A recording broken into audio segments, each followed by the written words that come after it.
In my lab, we're really interested in how the brain takes in sensory signals, like from the visual system, for example, combines them with ongoing signals within the brain, and ultimately uses that combined signal to guide a decision about what to do.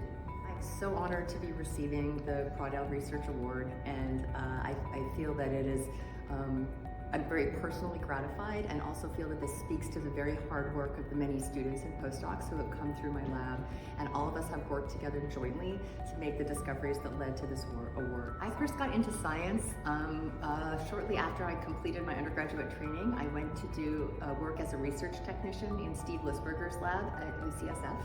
And we were studying the oculomotor system, that is the set of muscles that moves the eyes around, and the brain circuits that control those muscles. And I think what really got me excited about a career in science from that experience was that I really enjoyed collecting the data.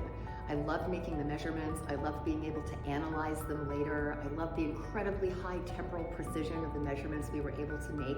It meant that they were amenable to a lot of fun analyses, and that's why I got really excited about neuroscience. I hope that the public knows how honored we feel as scientists to have been given the responsibility of making the kinds of discoveries that are going to have an impact on human health.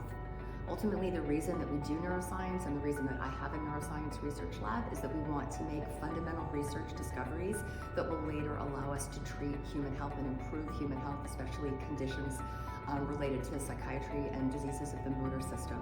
So I hope the public knows how honored we are to have the privilege of doing this research, and how hopeful we are that our hard work and determination will lead to cures for some of the really deeply troubling and devastating diseases that still plague our society.